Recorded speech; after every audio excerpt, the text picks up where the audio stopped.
teman-teman semua, ketemu lagi dengan Bung Bob. Wow, sahabat Bob, ini hari Minggu yang ceria dan penuh semangat sahabat Bob. Kita akan update tentang Inter dan juga bursa transfer. Tapi sebelum gua lanjut, silakan subscribe dan klik loncengnya. Thank you. Sahabat Bob, pemain sudah berlatih kembali kemarin dan tadi malam ada dinner antara Giuseppe Marotta ya, Opa, Ausilio, Bacin, begitu juga Inzaghi untuk membahas siapa striker yang akan masuk karena Scamacca sudah berangkat ke Atalanta. Terus juga untuk back dan juga kiper kedua. Itu mereka bahas tadi malam dan kita akan melihat bagaimana pergerakan mereka. Karena waktu tinggal sedikit lagi. Tanggal 20 Serie A akan bergulir. Sekarang sudah tanggal 6 berarti tinggal 2 minggu lagi.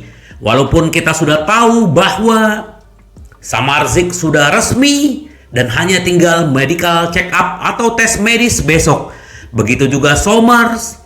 Hari ini Sommer akan datang dan kemungkinan besok juga tes medis. Berarti Somers dan Samardzic akan berbarengan tes medis. Jadi kita sudah mendapatkan kiper, sudah mendapatkan gelandang. Hanya tinggal menunggu siapa yang akan datang untuk striker. Nah, kita sedikit berbicara kiper dulu sahabat Bob. Jadi kemarin itu ada untuk kiper kedua adalah Bento. Bento ini bagus kalau sahabat Bob melihat video-videonya. Ini juga punya paspor Itali dan akan lebih gampang gitu loh. Dan harganya kan kemarin katanya nggak terjangkau. Harganya kurang lebih 10 juta. Dan kalau memang 10 juta ini bisa negosiasi, kemungkinan Inter bisa ambil. Kenapa? Karena kalau kita bicara Trubin, kita tahu sendiri bagaimana rumitnya dengan Shakhtar. Terus juga ada Audero dari Sampdoria. Tapi yang paling favorit untuk menjadi kiper kedua adalah Bento. Kalau memang istilahnya bisa dinegosiasikan sahabat Bob. Kita lihat aja. Yang penting paling utama adalah nanti di pertandingan persahabatan kemungkinan Sommer sudah bisa bermain. Nah, ini berita baik buat kita sahabat Bob. Karena kiper utama lah yang kita tunggu-tunggu gitu loh. Nah, untuk back Inter sama-sama kita tahu ya, Chalobah memang menjadi favorit.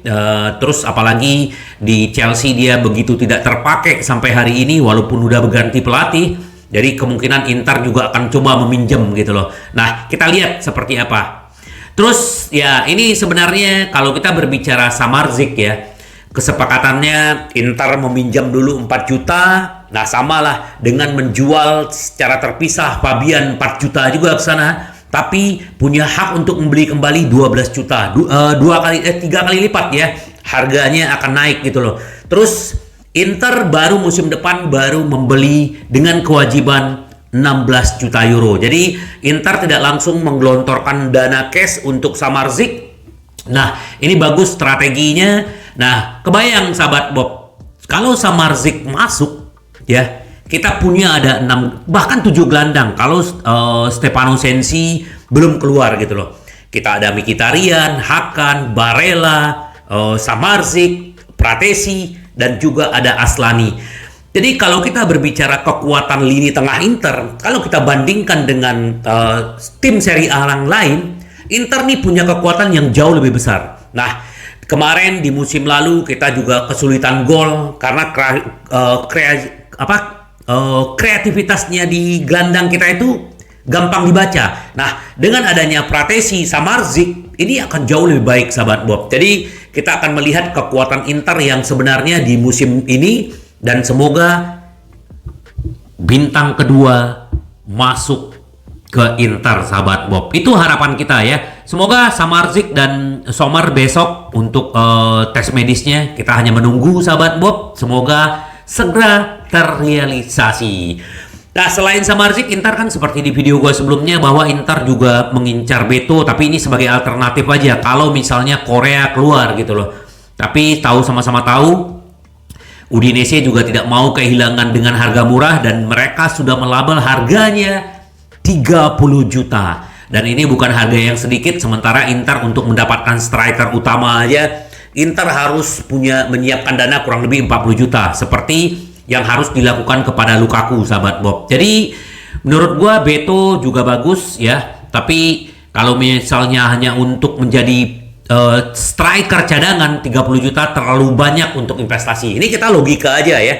Dia menjadi cadangan, kita ngeluarin duit 30 juta. Itu investasi, menurut gue investasi yang kurang tepat gitu loh. Nah, Inter sekarang fokus dengan Balogun dan Inter akan menawarkan 30 juta plus persentasi penjualan. Bahkan persentasi penjualannya Inter akan memberikan 20% untuk Arsenal. Kalau seandainya nanti si Balogun nih Inter jual di masa depan misalnya 60 juta, Arsenal mendapat haknya 20%, sekitar 12 juta. Nah, ini mungkin bisa melunakkannya si Arsenal ya. Kita menunggu, kenapa? Karena intensitas antara manajemen dengan manajemennya Arsenal itu lagi bekerja keras untuk segera menyelesaikan transaksi ini. Kemungkinan minggu depan, apalagi kalau sahabat Bob melihat di IG-nya Balogun, di story-nya dia lagi menonton videonya Ronaldo ya, dengan gol-golnya Ronaldo. Nah, ini pertanda baik sebenarnya sahabat Bob. Terus dia juga mengucapkan selamat buat temannya yang sudah ada di Melon, si Musa, yang dulu musim lalu sempat diincar Inter, tapi Inter mundur karena Inter lebih prioritas dengan Pratesi dan Samardzic. Jadi ya nggak ada masalah. Jadi semoga aja kalau misalnya Balogun datang, akan ada derby antara orang Amerika ya, Balogun dengan Musa ya. Semoga kita tunggu aja sahabat Bob gebrakan-gebrakan Inter berikutnya gitu loh. Nah, selain Balogun, Inter juga bernegosiasi dengan Arsenal. Nah, ini memang menjadi prioritas Inter ya. Selain Chalobah itu juga ada pemain Jepang yang sangat diminati Inter ya. Tomiyasu ini pernah 2 musim ya, pernah gua bahas juga sedikit di video gua sebelumnya, di Bolonya 2 tahun. Kenapa sih Inzaghi ngotot untuk mendapatkan Tomiyasu? Karena dia bisa dipinjam kalau Arsenal memberikan pinjaman gitu loh. Harusnya dengan ada transaksinya Balogun dengan membeli dan bisa meminjam Tomiyasu, karena Tomiyasu nggak kepake juga di sana. Apalagi Arsenal juga ada mendapatkan back yang baru di sana, ya semakin tersingkir lah. Jadi Tomiyasu kita tahu bagaimana dia bisa bermain di kanan, bisa bermain di lini belakang. Jadi menurut gua Inzaghi pintar cara pemilihannya gitu loh. Kalau Chalobah belum terbukti juga di Chelsea, di luar negeri, dia belum biasa bermain di Italia. Jadi menurut gua perlu adaptasi. Makanya kenapa si Inzaghi dengan manajemen tuh agak berbeda pandangan. Contoh, si Inzaghi maunya Morata, tapi manajemen maunya si Balogun. Kenapa? Karena melihat investasi masa depan. Tapi Inzaghi pengen membeli pemain yang udah jadi gitu loh. Kenapa? Karena kalau kita bicara bintang kedua, kemarin kita punya Lukaku, punya Dzeko, mereka udah berpengalaman di Serie A, jadi lebih gampang. Nah, kalau misalnya seandainya Balogun masuk, kan perlu adaptasi. Nah, begitu juga kalau Chalobah masuk, perlu adaptasi. Nah, sementara kalau Tomiyasu yang masuk, dia sudah tahu bagaimana seluk-beluknya di Serie A, bagaimana cara bermain di Serie A. Jadi ini akan lebih gampang. Kalau gua sih jujur berharap Tomiyasu yang masuk sebagai pengganti Skriniar, walaupun kita udah punya Jan Bisek. Benar nggak sahabat Bob? Bagaimana komentar sahabat Bob? Kita akan lihat apakah Tomiyasu ini bisa bagian dari transfer juga si Balogun. Kita tunggu aja. Nah, tadi gue bilang kenapa favorit Bento, karena sekarang Benfica lagi nge-push Shakhtar Donetsk untuk menjual Trubin gitu loh, dan mereka akan ketemu di London, perwakilannya Shakhtar dengan Benfica, untuk mendapatkan Trubin dengan harga kurang lebih 20 juta. Nah, kita akan lihat lah apakah memang Trubin akhirnya mau ke Benfica atau Shakhtar mau menerima penawaran Inter. Kita lihat aja. Karena memang kalau penawaran dari Benfica pasti akan lebih besar dari Inter. Cuman balik lagi ke pemain.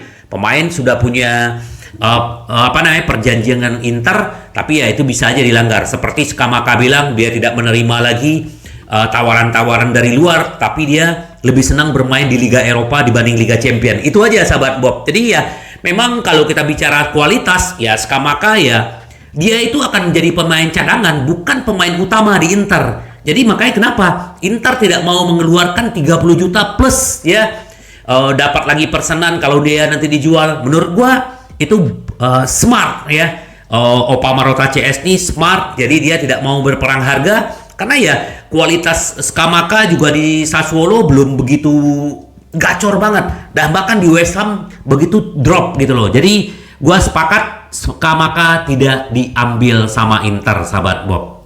Nah, ini yang lagi dibicarakan pemilik Inter, Suning, menunda pembiayaan kembali untuk pinjaman Oktri ya.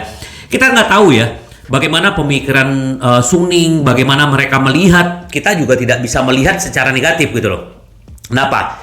Kita berharap Inter segera menyelesaikan permasalahan ini. Ini yang benar-benar yang kita tunggu sebenarnya, sahabat Bob. Jadi kita tunggu apa gebrakan Inter. Yang paling penting tetap semangat dan menang, menang, menang. Sampai ketemu lagi dengan Boom Bob. Bye bye. Ci vediamo. Yes.